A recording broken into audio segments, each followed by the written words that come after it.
So do you think we're going to get massive pushback? You know, Trump's trying to get rid of the drug cartels, right? Do you think they're used? You know, do you think the CIA-ish type people are using these drug cartels to help? Absolutely.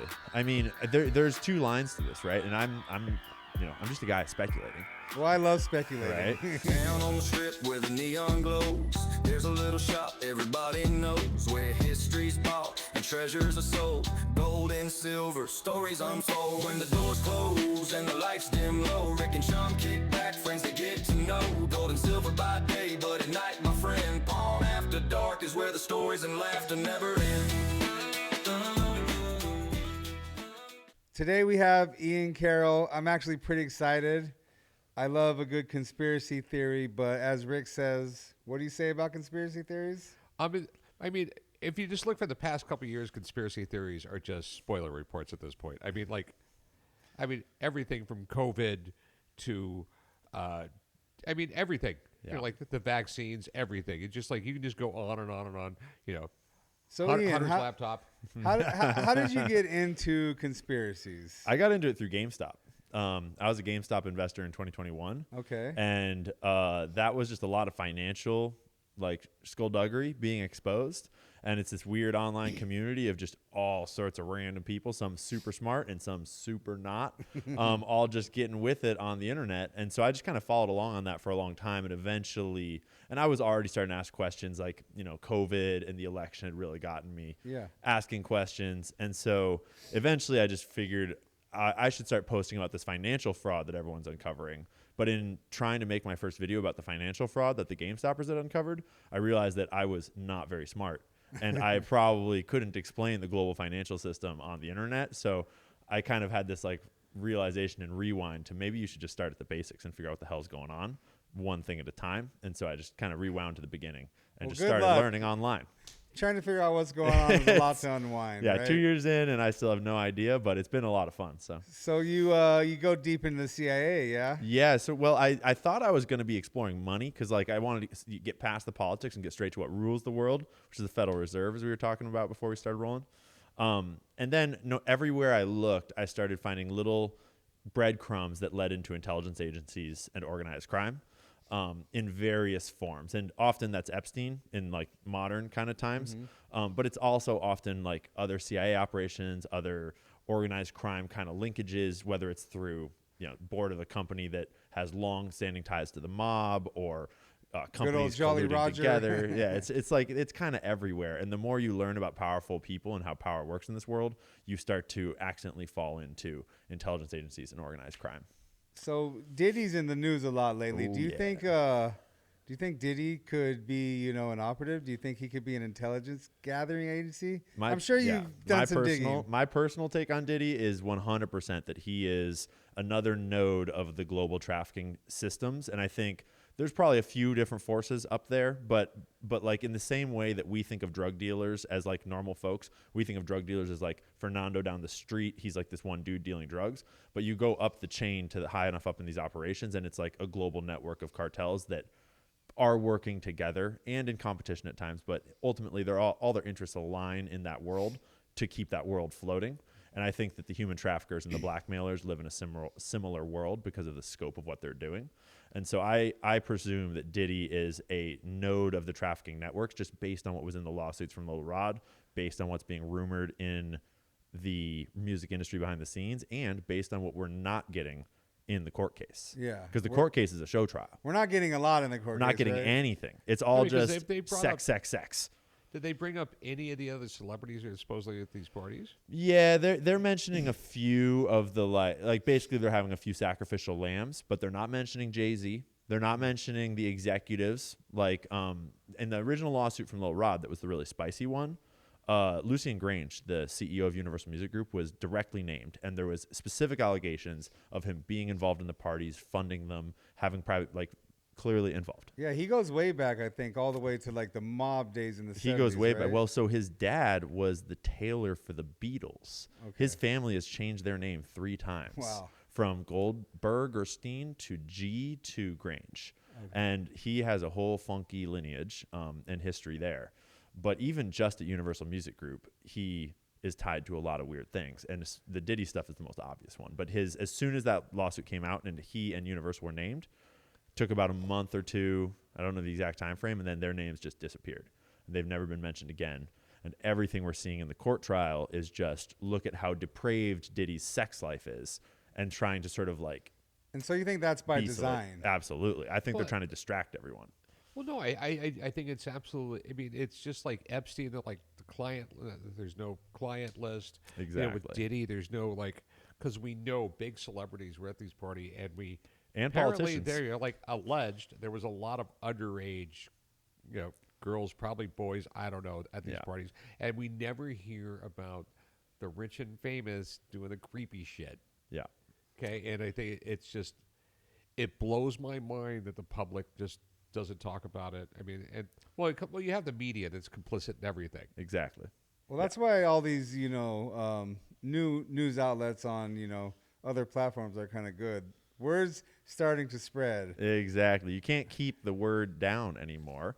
And so they are trying to keep things under wraps in other ways, like silencing lawsuits or forming distractions. But like, I'm not distracted from the fact that the Lil Rod lawsuit had a whole page clearly detailing accusations that Diddy had every single house that he owned wired up with secret cameras, recording every single person in compromising positions. And in that lawsuit, it named the person that was in charge of that camera system that was overseeing all that footage. It had very specific allegations that you could just go find that dude and ask him questions. And we haven't heard a single peep about it. Not to mention like the head of security, Fahim Muhammad, who also was the head of security when Michael Jackson died. And that was just a year or two after this dude graduated from college. He happens to be the head of security overseeing Michael Jackson's death and second on the scene.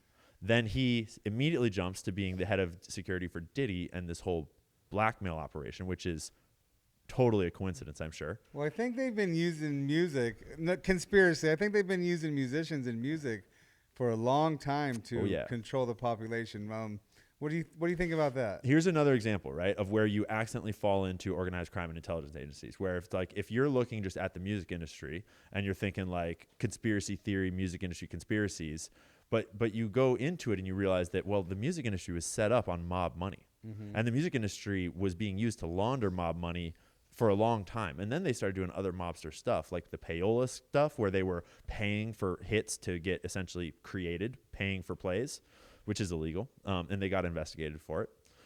But that starts to be evidence of, well, we're choosing what everyone's listening to. And when you look at what they're promoting to the top of the charts today, it's a bunch of weird, satanic, like transgender, because the payola madness. still happens. Oh, it totally still happens. Yeah, 100% the payola still happens. And and it happens with the award ceremonies too. It happens with the parties. It happens with everything from Hollywood to music. You got the Balenciaga commercial that was super satanic and just a coincidence. Dark undertones, spelling it with two A's. It's just, I mean, like, I don't know, like, I've been kind of famous for a while, and I don't know, I just never really liked anybody in Hollywood. That's why I just don't hang out down there or anything like that, because it's just. We were lucky to get famous in Las Vegas. I always say I was very lucky to be able to do what I do, get notoriety in my hometown with people around that keep you grounded. Exactly. It's probably really easy if you have to move, change your roots, get uprooted, and now you have all these people getting their little claws up under you. Plucked out of where you were and put into this bizarre culture. And I mean, Vegas is also built on mob money, but it's obviously a different operation. It's a different scheme. And if you grew up here, there's lots of normal people all around Vegas. So have you ever heard why they had to use mob money in Vegas?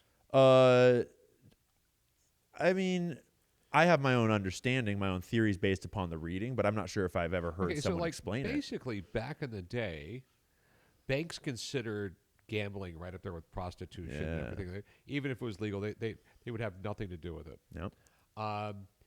The Nevada Gaming Commission made it so that only an individual could own a gaming license.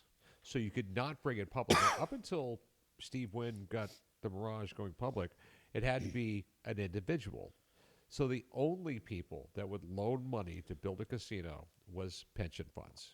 Interesting. Okay, and that's how, that was the only people that would loan money to build a casino in Vegas was pension funds. And we know who runs the pension funds. So that's why the mob was in this town, because no bank, and you couldn't bring it. You couldn't do it do it on the stock exchange. And then also all the labor that was involved in building the town was all union labor. It was union this, union that. Yeah, and it still is union everything. Yeah, no, but yeah, but like you were, like CIA and the mob. Even before the what was it? Before it was CIA, it was OSS during wartime. Yeah. I mean, they're the ones who hired the New York mob to control the docks. Exactly. I bring that Operation Underworld up all the time because it's got a Wikipedia article, which is really useful for me trying to communicate to regular folks when I can send into a Wikipedia article or an easy Google search to get basic learning going. Because when you have the mob securing the eastern seaboard, what does the mob love to do? Obviously smuggle things in and out of ports, right? And so that's like the most and this is before the CIA was even founded, and ever since then they have been married together. So from the very founding of the CIA, they were working with organized crime. And I often reference one of their first operations because it's, post World War II, Cold War is already brewing, and they're thinking we got to control these other governments that are going to fall to communism. And one of the first ones was Italy. And they say, we got to not let Italy, it's the seat of the Catholic Church, Rome, the Vatican, can't fall to communism. So they just sent a bunch of black bags of cash to the mafia to just pass to politicians like crazy. They just bought off all the elections in Italy, and it worked. And they're like, well, let's do that again, right?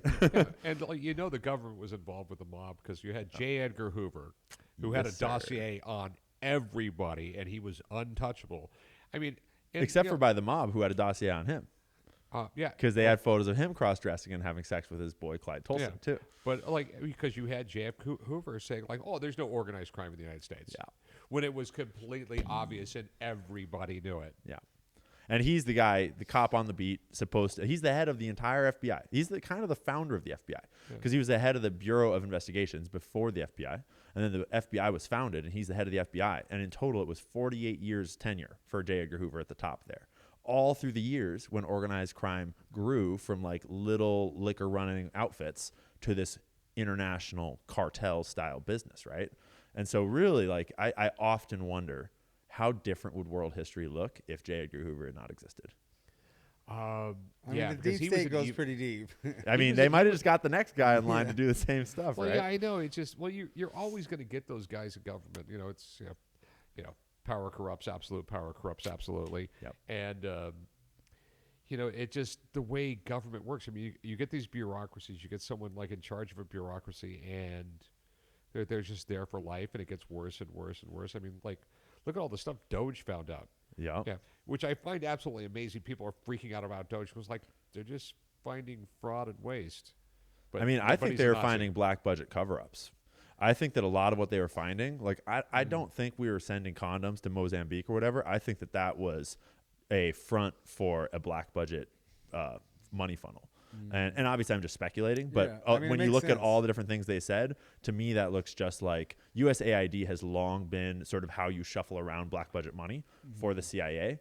And a lot of the people that were involved in founding USAID were ex-CIA guys.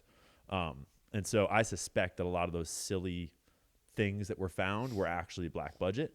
And then I start to get really conspiratorial around so are we doing a changing of the guard in the black budgets, and Trump is coming in and killing old little breakaway programs, and obviously we would never know. But I mean, what's going to happen? Do you think they're just going to move these black budget programs somewhere else? Yeah. Obviously, there's so many of national. Have you ever heard of the National Endowment for Democracy? Yeah. Okay, 100% funded by, it sounds really nice, but it's 100% funded by the CIA. Yep. I mean, they're the ones, they spent $50 million in Ukraine in 2013 and 14, and just did a coup. Yeah. Yeah, and just encouraging Ukrainians to, protest peacefully.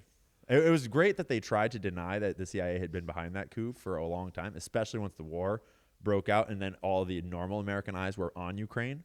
Yeah. It was misinformation to mention the Maidan Revolution. It's if you look at the history of Ukraine, getting them to join the EU and NATO was just they were going to create a war. Yeah. But the Obama administration and Hillary Clinton, you got to join NATO, you got to join the EU. It's going to start a war. It's going to start a war. And then there was the Crimean thing, and then Trump came in and says it's not going to happen. And the second, it's all the the military-industrial complex wants this happening. Because when you talk about all this these hundreds of billions of dollars going to Ukraine, it's not going to Ukraine. Bingo. It's going to Northrop Grumman. It's going to Raytheon. That is the real truth. That is the man behind the curtain, right? Yeah, because And that's why these companies fund both sides of the wars. Yeah, I really think that I think it obviously has happened all throughout history in some regard, but I think that the modern version of it really comes out of World War I, because you like through the 1700s and 1800s, you had the European banking families sort of internationalizing, and a lot of people focus on the Rothschilds because it's easy and obvious to understand because they were an international family in the way they did it, but there were other banking families too, and they were probably doing a little bit of that with the Napoleonic Wars and stuff like that over there. But World War I is when you have all these robber barons that are the titans of these modern industries like steel and railroads and oil, and they realize how profitable it is to fund war, right? Because capitalism, the global capitalism that we were starting to live in at that time, had not yet been tested in a major conflict, right? And so in my understanding of reading stuff from the time is that some people did not think that capitalism could pay for, like, could withstand a war of that size, and it turns out that war is really good for for some of capitalism, right? And as soon as World War I ends, suddenly these dudes that are raking in billions and billions of dollars have zeros on the balance sheet. So like that can't stand. Like that. Henry Ford made a fortune off right? Okay. And then so World War II comes around, and Henry Ford's like, well, I'm going to build tanks for Germany, and I'm going to build tanks for America. And there's a lawsuit that I always giggle about where Ford sued the American government after World War II for bombing his German tank factories, and he won. Really? Yeah. That's amazing. Yeah. Well, you talk about the Rothschilds. Like, have you ever heard about like the cotton bonds from the Civil War? I've heard of them, but I don't have any understanding. Okay, so so we got the American Civil War, and the South comes up with its own currency, basically backed by nothing, so no one will buy their bonds. So they had these bonds backed in cotton. Use what you got, right? So Rothschild backs the South, not the North. Okay, he buys up all these bonds that are paid in cotton. Okay, but the North is blockading the South, and they're going like, North looks like they're doing pretty good. So without telling anybody, he tells everybody the South is gonna win the South. He sells all of his cotton bonds off. Okay, and buys Northern bonds at like next to nothing because Rothschild is telling everybody the North is going to lose, and then suddenly out of the way, oh, I'm going to back the North now, and he made like, I mean, it was just, for the 1860s, it was just an astronomical. It'd be like a couple $100 billion today, and it's something of a Rothschild tradition, really. Yeah, and it's just they were just manipulating a war to make money because like it's like Ukraine because like. I mean, I've been screaming this for years. Like, Ukraine's got to win. Like, no, people just got to stop dying. Wouldn't that be better? That's a made-up boogeyman. Yeah, like because like that's a military-industrial complex. 100%. So we got to win this war at any cost. No. Let's just stop the war. Let's try and figure out a way if we can stop the war and people stop dying. Politicians never say that. Yeah. So, what are your thoughts on George Soros? Is he the evil man that I think he is? I mean, he's obviously evil, and he's obviously got a messianic kind of a god complex, and you can just read that in his own words. My questions around, because George Soros is obviously funding a bunch of messed up stuff. He's obviously very politically subversive and he comes in and he'll like crash an economy to and he'll talk openly about it too. But he's very big into funding local politicians and local judges and local, like, just fingers in everything through this massive network. But for me, the big question is George Soros working in concert with other people? Because and the obvious one is that you would think that George Soros would be more allied with the Israeli folks, right? Just being Jewish and being very rich and powerful, and he seems to come across often as sort of butting heads and being like on opposing sides as some people that I would think he'd be on the same team as. People sort of pose him as being this like leftist, and I always wonder how conspiratorial I'm supposed to be getting about, is George Soros intentionally playing the other side to work with people, or is he really just off doing his own thing? And I really don't know what to think about it all. I mean, he's got to be working with somebody because no one just sits in a tower on a hill in Xanadu and just does everything just one-minded. Yeah. He's going to hang out with a group of people, okay? And it's not you and me. Yeah, it's not you. Definitely not me. I mean, it's like Bohemian Club and all that other weird stuff. But there's a group of people who are getting some kind of power, are making some kind of money off the chaos. Mm-hmm. Okay, and because that's how George Soros has always made his money. I mean, like he originally made his billions by helping crash the British pound. Yep. Okay, he was doing arbitrage of currency, and I mean, I think he had something to do with it, but made the British pound collapse. He was leveraged like 100 to 1 and made just astronomical amounts of money. You know, I hear all the rumors he funded a bunch of riots during COVID and sent over the bricks, and the pallets of bricks were definitely one of my early like wake up moments because I was raised leftist. I grew up near Seattle, and so I had just started asking questions through the COVID and the BLM stuff because I'm like in a house with roommates and we're all like trying to mask up and they're very serious about it, but then they are like, hey, we're going to drive down to Seattle for the protest tomorrow, and I'm like, what are you doing? And so they drive down and I stay home and I'm like watching on the live stream and I see all the pallets of bricks and I'm starting to think this through, like what's going on here. So you grew up leftist? And yeah. Are you still very left? Are you leaning? Yeah, I've kind of right? swung back. I swung pretty hard right, just in kind of rebellion against it. Because I think that both sides, if unless you have a great family, you grow up very sheltered in your own opinions, and you often think the other side is much dumber and much more extremist than they actually are. And so when I open that floodgate and I start like watching right-wing commentators that are independent, start seeing the actual opinions on the other side, I'm like, wow, these guys make so much sense. I'm learning so much stuff I never knew. It's like, yeah, guns and freedom. And yeah, guns and freedom for sure I'm super with. But I still I kind of swung back to being a lot more center. And I think ultimately, I'm pretty centered. Yeah, the two-sided thing is just I grew up in the 90s. I'm going to be 43. I feel like a lot of the values that the left had in the 90s have switched over to the right. Yes, sir. And like now all of a sudden the left are the warmongers. It's so crazy, right? Well, like you got the Cheneys, backing, endorsing Kamala. Yeah. I think that the left that we just saw voting for Kamala, I think that is basically the CIA party. Okay. And this is kind of a hot take, and it's not entirely evidence based because it's something of this scale. How could you possibly evidence the entire picture? But I was just talking about this with some friends earlier today, that wokeness, this whole like woke left ideology of like the next new thing to be enraged about, the next new social justice or the next new phrasing or the next new addition to the LGBTQIA plus act, all of those things. That is cult behavior, and it is fertile ground for mind control that intelligence agencies have been chasing this thing for ever since the 60s, 70s before, of how do we convince the public to just go along with our propaganda in any direction we want. And the Ukraine conflict is a perfect example of I stand with Ukraine, and if you don't say that, you're not in the cult. Right. And clearly the Ukraine thing is an intelligence agency and military industrial complex money machine. But if you can get them to think they're doing the social justice thing, you're good to go. And clearly Kamala and Biden were both puppets for something behind them. And I'm not saying that Trump is some perfect human who's not acting on behalf of other people. The right definitely has their own very far right's kind of little crazy. There's bad people on both sides. I just think Democrats got more. I mean, going back to Ukraine, I mean, like, the main reason I believe that they wanted Ukraine to join the UN? No, I'm curious what you'd say.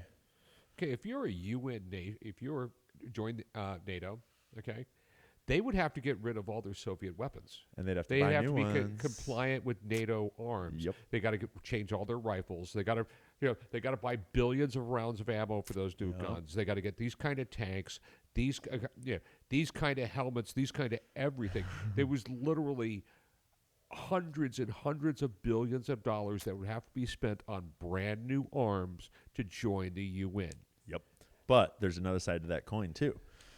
This kind of gets into the Lord of War guy that we just traded for Brittany Griner. One of the greatest movies ever made. Yes, 100%. And if they're going to get rid of all those weapons, someone's going to sell them. Yeah. Right?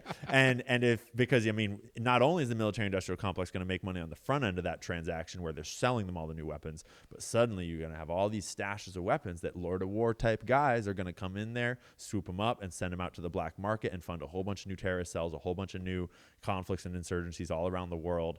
And the more there's no like one smoking gun of this, so to speak, but the more you study the history of organized crime and intelligence agencies and operations like the guy from the movie Lord of War, the more you realize that it's not like the same bank accounts, but they are working in concert, because if you have more terrorism, if you have more weapons moving around the world, if you have more of this black market activity, that funds more of the front market activity as well. And so we recently, my conspiracy theory is that we, a couple years ago here, we traded Brittany Griner, the basketball player, for the guy from the Lord of War movie in a prisoner exchange. And he was then released into Russia-Ukraine area. And I can only suspect that that our government wanted him out as well. And not our whole government, but like the deep state wanted him back out on the streets to start, doing more arms trafficking in Ukraine because. So do we know how many of these Lord of War type guys are out there? I'm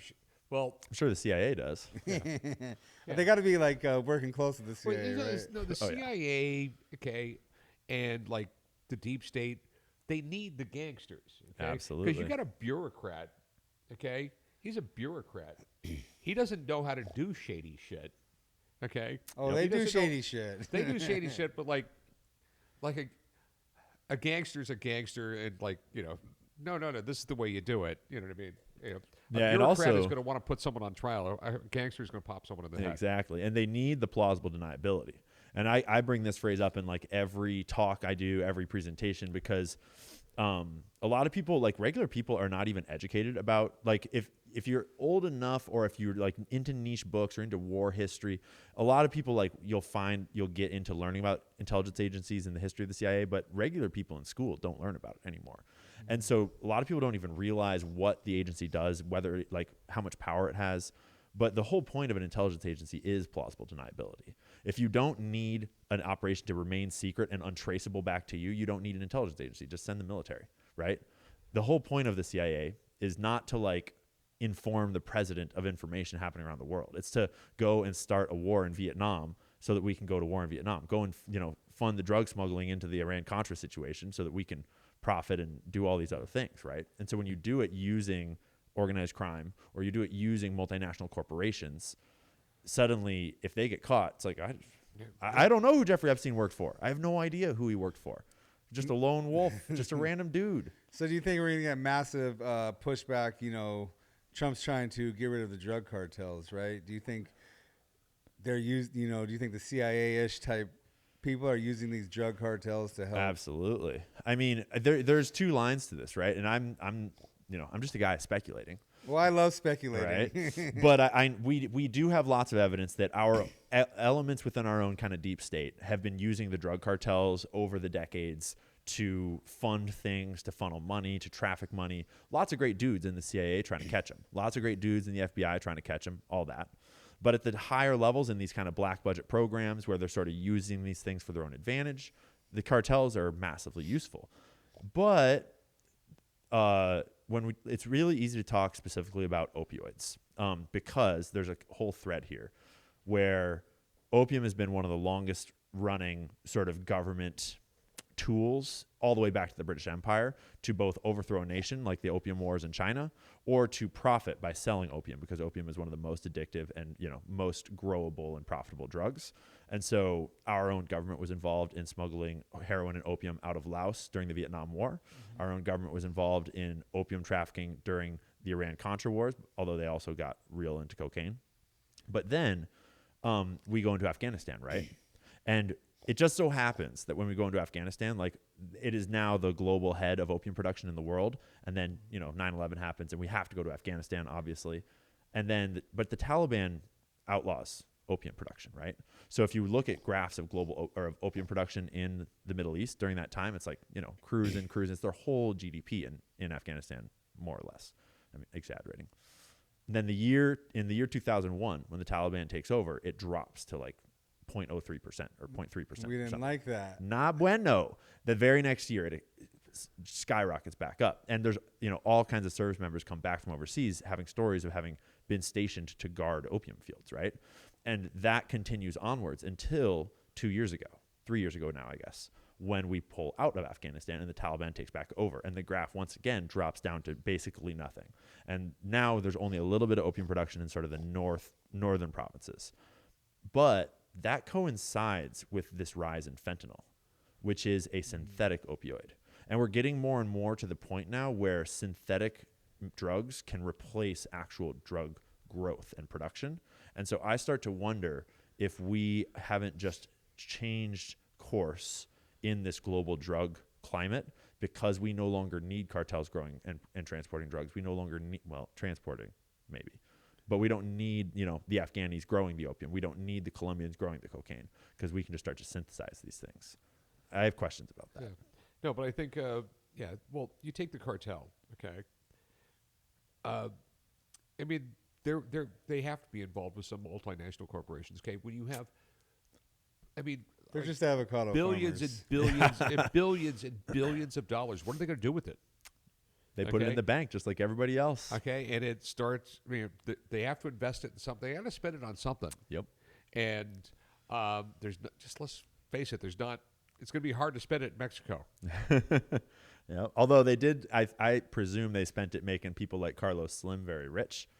Yes. I presume they spent it getting really friendly with the previous administration and the current administration, which are both this sort of AMLO mindset, right? This hugs not bullets has been the slogan of the political party in Mexico for quite some time now, meaning we don't want to start fights with the cartel because it's just bad for business. So we'll just leave them alone. I saw this great thing on I think it was on Instagram, and there's some girl Trump's going to fight the cartel. Okay, well, yeah, fuck around and find out, and then it just shows I saw a B-2 bomber. Okay, it's like go around, fuck with a freedom Dorito. Yeah, for real. Like there are levels to this military game, and ultimately we've been living in a empire, like a global empire, and we're still in it. But it's interesting to live at this time when the sort of the financial backbone of that global empire is very shaky, and I don't feel confident that the Western empire is going to be around in the same form when I am 60 as right now. Yeah, well, you're a lot younger than me. Yeah. So, do you have a take on maybe? So we're building the Golden Dome, right? Yeah, And apparently. China's coming out and saying, "Hey, this is going to violate treaties. You're basically sending weapons into space."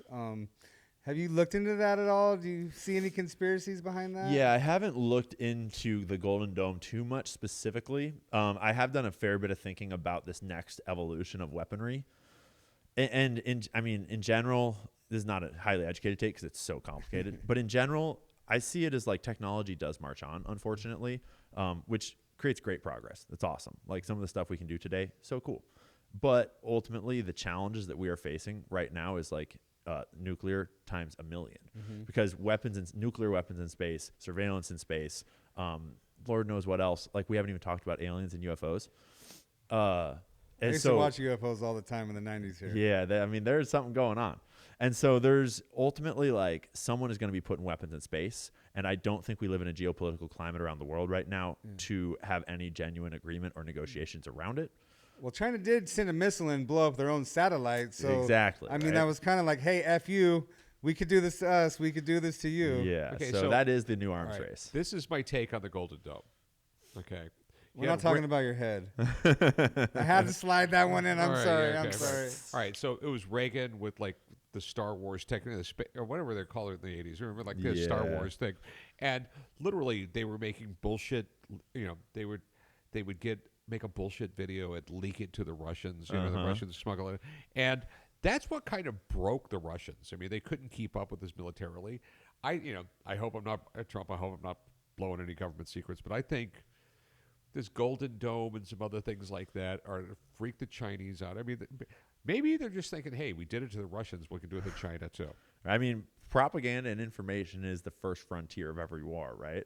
And we all know that Trump is no stranger to the power of media, propaganda, and messaging. He's quite the So showman. yeah, as well. I definitely keep my mind open to that kind of Yeah. stuff too. Propaganda is everything. Remember, people in the Soviet Union loved Lenin. They loved Stalin.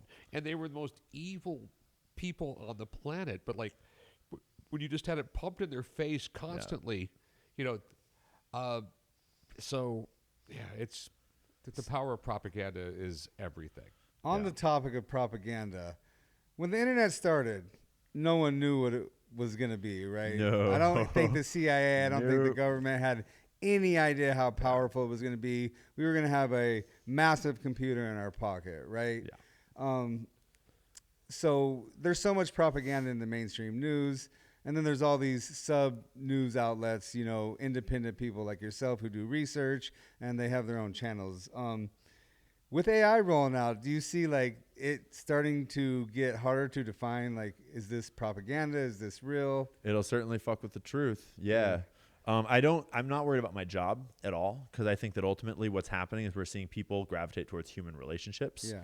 And so I think it actually strengthens people's like ours job, because as more and more AI content comes out, I think that only enhances our understanding of why you do care about a human relationship with your favorite podcaster or your favorite, you know, newscaster, whatever. But there's no videos out there of you yet that aren't you.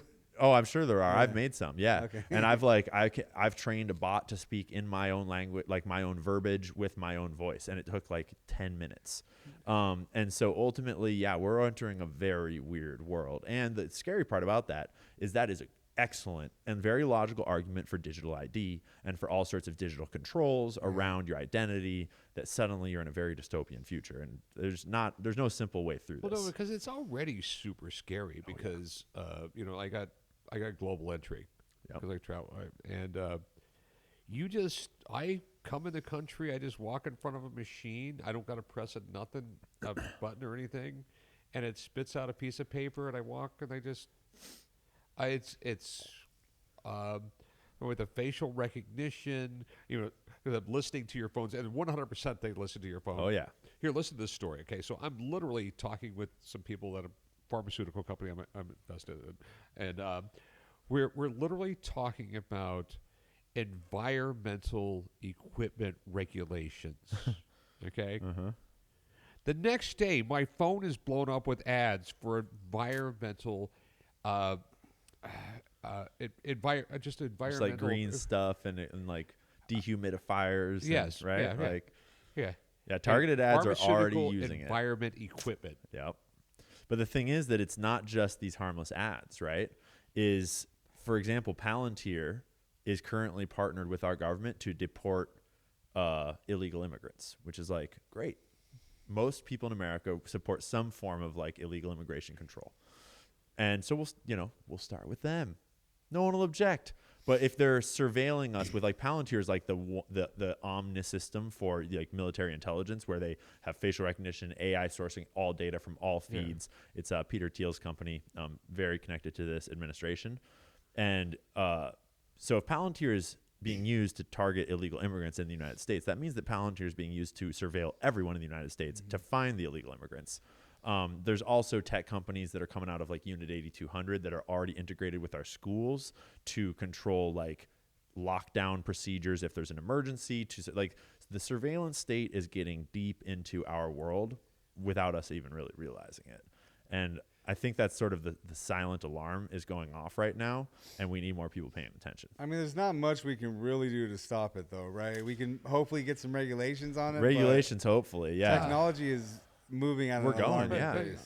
But the thing is, I mean, we're talking about the deep state, so you can have all the regulations in the world. They don't give a damn about them. Bingo, right? And so just recently there was a scandal in Italy with this software called Paragon, where it was like a government little agency, and they were using a software that was developed out of Israel by the same guy that was working with Jeffrey Epstein. Ehud Barak had founded this company, and they had this hacking software they were using called Graphite that allowed them to get it into your phone with 0 click, just like Pegasus, and it can hack all of your encrypted communications through WhatsApp, Telegram, and Signal. So and like a super Pegasus? It's a little less super, actually, is the way it's portrayed, as in Pegasus could actually control your phone, is my understanding, and this one just surveils everything on your phone. But it was being used to target journalists, they were just selling dossiers for a price for however much information you want on anyone in the world, and we'll give you a dossier on anything you want from them about their life. Crazy. Yeah. Yeah, that's crazy. I mean, you're not safe, right? Anyone could get right into your, not anyone, but anyone who is in the know and the need can get right into your phone. Not only that, I mean, there's cameras in your cars looking at you now. Oh, yeah. Well, the car itself is now looking at you and can be controlled from the outside. It can be like the obvious question that no one wants to talk about is your car can be hacked, right? The first time, like, so it seems like a nebulous question in a regular person's mind, but when you learn more about intelligence agencies, you realize that they have had $1 million budgets trying to learn to hack all of these cars for at least 5 or 6, 10 years now, right? Because the moment that a new technology comes out, every government is competing for who can hack it first. And so the Chinese are trying to learn how to hack a Tesla. The Saudis are trying to learn how to hack a Tesla. The Israelis are trying to learn how to hack it. Our own government is trying to learn how to hack a Tesla. Now I know why Rick has those cars from 45. Bingo. Yeah. No, but I did hear the conspiracy theory back in the day that Andrew Breitbart's car was hacked. Andrew Breitbart is a really interesting case. Oh boy, because he was going after some of our favorite, conspiracy, shall we say, targets. And not only was his death extremely suspicious, but then my understanding is that when his autopsy came back very suspicious, the coroner that did his autopsy died right then of pneumonia. Yeah, did he piss off the Clintons? Yeah. Yeah. Real big, too. He was tweeting real big about the Clintons. We don't mention the Clintons, Rick. Yeah. We don't do that here. Yeah, exactly. I mean, I don't know what the odds are, but I remember some of the odds of that many people associated with the Clintons passing away is just it's more than the grains of sand on a beach. Yeah. I was just looking back into Mark Middleton's suicide 2 days ago. And Mark Middleton was a Bill Clinton staffer that was involved with Bill from the 92 kind of presidency, maybe before, but at least from then. And he's the one that was almost certainly responsible for bringing Jeffrey Epstein into the White House the first time and then the consecutive 17 times. So Middleton is a pretty important dude in this whole deep state operation. And his suicide specifically, right on his Wikipedia page, his cause of death was a suicide because he was hung from a tree, or I think it was a tree, by an extension cord, and also shot himself in the chest with a shotgun. Okay. Which is obviously the way you would do it if you Yeah. had to do it. Oh, I mean, I remember hearing about that. That's insane. to Yeah. think. because there's so many of these things that are so obvious. It's like the staffer for the DNC. Yeah. What Do you was mean his Seth name? Rich? What's that? Seth Rich? Yeah, Seth Rich. Yeah. I mean, there was we're talking Washington D.C. and there's zero camera footage of it. Yep. Okay, no bullet casings. It was just too weird. Yeah. And also, I have heard rumors from behind the scenes from people that were involved in receiving the leaks that he gave that he was 100% the leaker. So it's everyone. It's an open secret. Everyone knows that Seth Rich leaked those files, and then he paid the price for it. Yeah, just the fact that there's no camera footage, of something in the last 20 years is a telltale sign. I mean, I hate to say it, but the double it was tragedy. The double murder of the two Israelis or people outside of that Israeli event the other night. Yeah. There's no camera footage of that. And there's has anyone seen camera footage of that yet, or any footage of the bodies? Or I've not even seen a picture of bodies. The guy apparently he walks inside of the venue with not the gun and turns himself in. And then when the cops come and arrest him, he has to direct them to where the gun is hidden somewhere outside. And then he screams "Free, free, free Palestine" at the camera directly. It's MK Ultra. So that's a little weird to me. Yeah, and the thing that's so interesting about MK Ultra, I think, is that Do you know about MK Ultra? tons. oh, dude, yeah. I mean, you gotta. And a lot of what we know about MK Ultra is from backwards looking reporting on files and documents that were released about the past. But all of that is a pre-digital MK Ultra, and the ultimate truth that is just logical, but also we have evidence of, is that the post-digital MK Ultra is a whole different beast, because now MK Ultra comes straight through your phone at you, and you can radicalize people through AI targeting of your algorithm. You can radicalize people. So for example, we know you can just logically put 1 and 2 together here is that you can target someone's algorithm to understand who they are. You can target their algorithm to feed them stuff to stoke their emotions one way or the other. But then you could also target their girlfriend's algorithm to encourage them to break up and to isolate him more. You could also target his parents' algorithms to not understand him as well and to think he's a weirdo. And you could also target his boss's algorithm to maybe encourage, maybe he's going to lose his job, or there's a lot you could do if you found a weirdo that was a little isolated, that was into some weird stuff, to start to if you just start to think logically about how much power a very highly capable actor could do with those AI technologies, if you found the right weirdo, to target him, to isolate him, and then to push him to extremes to do whatever it is you needed, That is the holy grail of MK Ultra today, because there is no paper trail for that. I never even read or thought about that, but that's Yeah, I never thought Isn't that about wild? it either. So I mean, Joe Rogan recently had a woman on that was a disinformation specialist. Like she studied MK Ultra specifically, and she talked about a study that was done through Facebook that was not disclosed at the time, but when they did disclose it, there was a big outrage because you agree when you sign up for Facebook in the terms, you agree to doing A/B testing,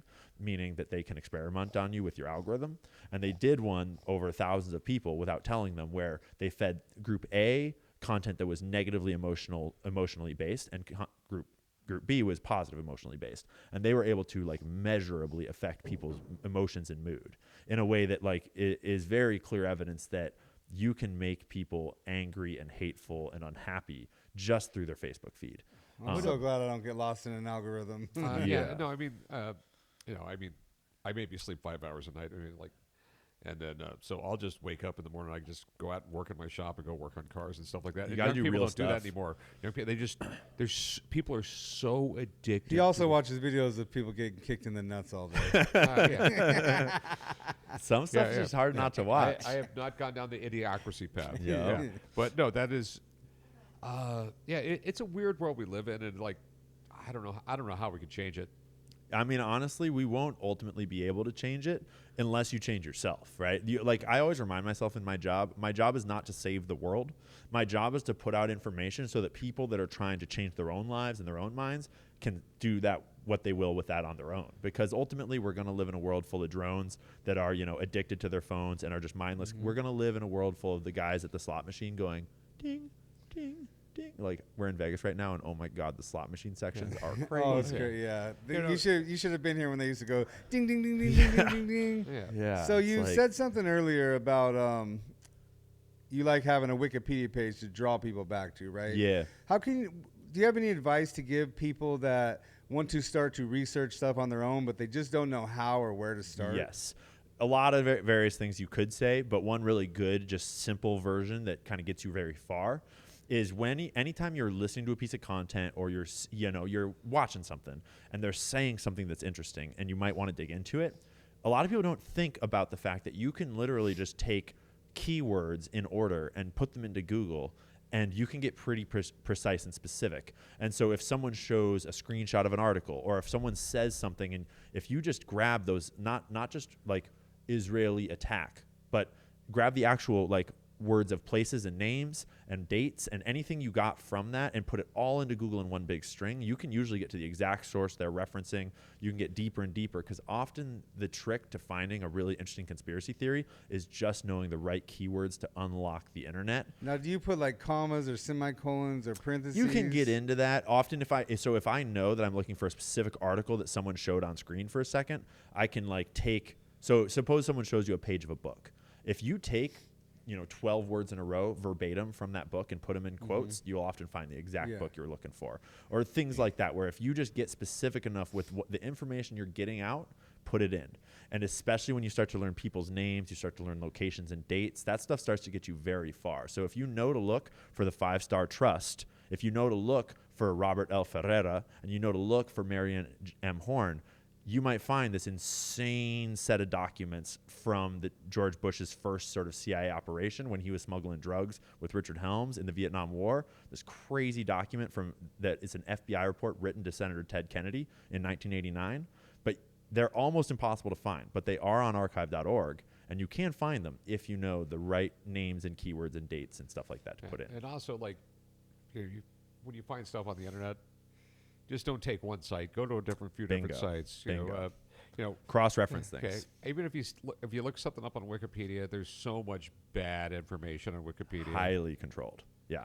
Not just that it's bad. Sometimes there's bad information that's just like, but sometimes it's intentionally misleading information to sort of control the narrative around something.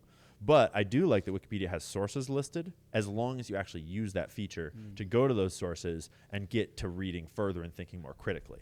Because I think the most common type of information control on Wikipedia is just sort of curtailing. It's the stuff they don't say. It's the stuff they leave out or change just a little, right? Like at one point, a year and a half ago, when the Epstein files were back in the news because Ghislaine's trial, I think, was going on, someone decided to go to Bill Clinton's Wikipedia page, don't know who, and take the entire section that is his relationship with Jeffrey Epstein and remove it from his Wikipedia page. And they put it on a separate Wikipedia page that was titled Bill Clinton's relationship with Jeffrey Epstein, because obviously that would be more organized and much better to have its own section. Because you wouldn't want someone to get confused on Bill Clinton's Wikipedia page, bogged down in all this information. So I made a video about it, and then like 2 weeks later, it got put back. But Well, no, I mean, information is king. It always has Yeah. been. Yeah. And people try. It's information is money, and people try. it's a to control it. multi-billion, maybe even trillion-dollar industry. Okay. And I think most people don't realize that we are now the targets of a military-grade program coming from all these different nations targeted at us. I never thought about information. MK Ultra on your phone, like the modern. Oh, yeah. I think of MK Ultra. I think Yeah, Manson. that's what we would tend to think. and all that Well, no, stuff I mean, there like was, that. I mean, like governments, and bad people have manipulated people forever. I mean, like Jack Ruby, I seriously believe that they probably had maybe a gay relationship or something like that, and because we're talking in the South, early 1960s, if they had any photographs or anything like that, he would do anything they said. You know what I mean? Because that would have been the worst thing in the world for someone to come out. I mean, it was a different world back then. And Blackmailers often stoke that fear too. Yeah, because he owned a strip club, okay? He was not concerned about Jackie's having to go through that. No. He really didn't care a lot for women, so I don't think he was concerned about Jackie having to go through the trial. Yep. Okay? And I could go on forever, everything that was... And then Jolly West visited him, and he just went completely insane.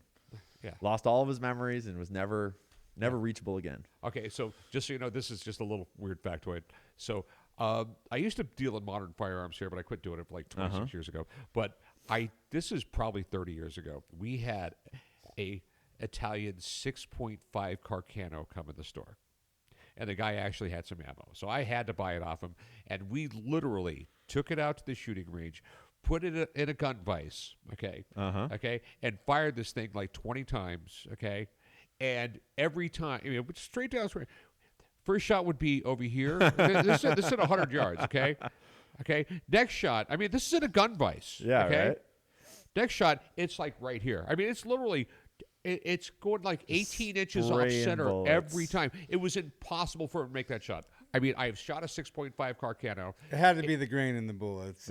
Everyone was just off. Maybe it was one of those magic bullets they used to kill Kennedy. Yeah.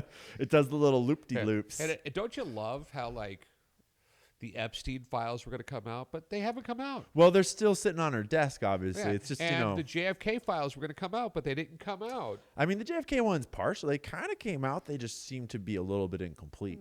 It's not going to say, Yeah, hey, we're never going to A get and it. B Well, because killed. we know that incomplete part is the good part. Bingo. It's like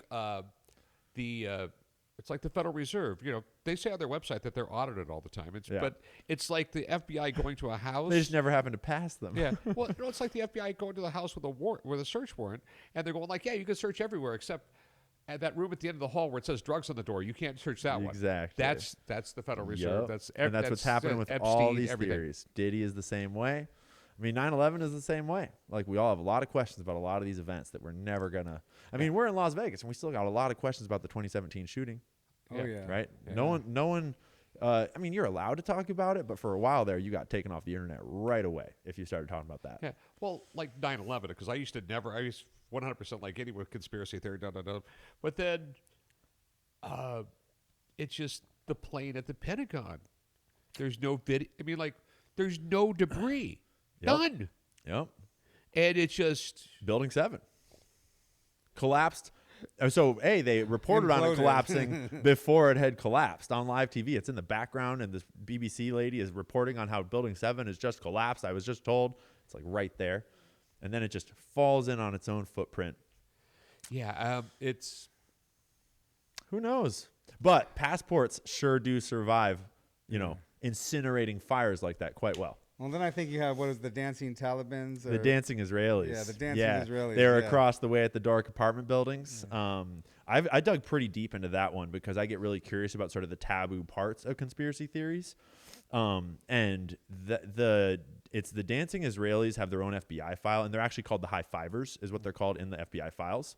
But then there's also a large Israeli spy operation that is titled the Israeli Art Students, usually. It was done in a DEA report that seems to be a documentation from a bunch of DEA agents that were observing people posing as Israeli art students going into like hundreds of government buildings across the entire United States, but they were clustered around where the Arab terrorist cells were known to be stationed at various times. And it felt a lot like just like there's all these questions about these other elements to everything outside of just the, 17 Muslim terrorists or whatever it is, the CIA involvement, the FBI involvement, the Israeli intelligence involvement, whoever else is involved there, that's all very off limits. So we've been talking conspiracies a lot. I'm hoping this item you brought today is, related it's not to very a conspiracy. conspiratorial, but it's very related to my life. So what do you have here? This is a piano key from Vienna, from the Mozart Museum. Okay. Which is like relatively cool on its own. But actually the reason why it's so special to me is because it was given to me by a student at the last teaching job that I got. And there's names on the back that I'll not read when I read the text that was on the back. But I was raised by two teachers and then got into teaching when I was like 14 as a volunteer, and then like did teaching jobs all growing up. And so what I do now is really my realization that like kids are paying attention to their phones, not to the teacher anymore. And so if you want to be a teacher, you should probably get inside the phone.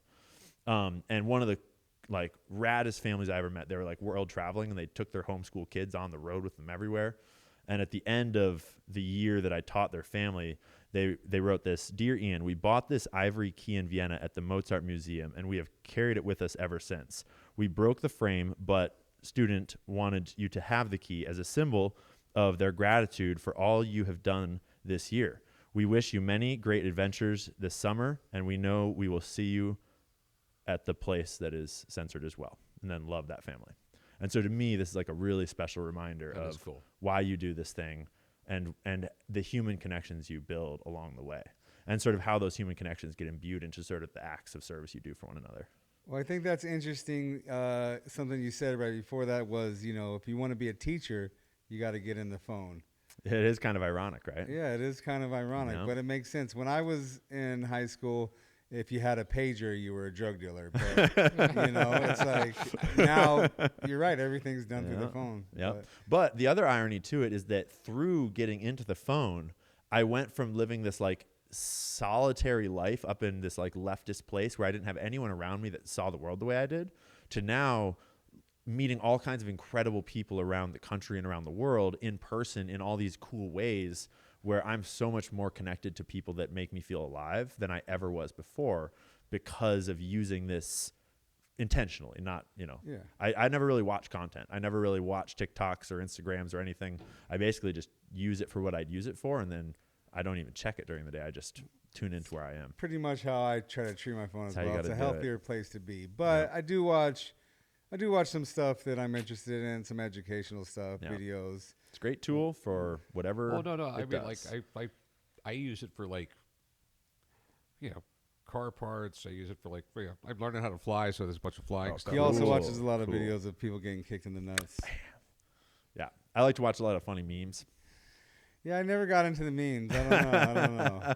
Well, Ian, it's been awesome having you here guys today. are rad. I think obviously Rick loves conspiracies. I do. We could probably talk conspiracies for an hour. Maybe we can have you some back. Yeah, next time I'm through Vegas, I'll let you know. Yeah, come back because there's always a new conspiracy. There Where will can be we find more. you, Ian? You can find me at my website, canceliancarroll.com. And right now I'm doing the Candace Owens show on YouTube, taking over for her while she's raising her new baby. But I also have my own YouTube channel, which is Ian Carroll Show. I'll be subscribing tonight. Thanks for coming. Thanks, man. Yeah, I'll definitely check it out. Appreciate it, guys. I could, like I said, conspiracy theories. They're great. Yeah, how could you not love them? This is Pawn After Dark.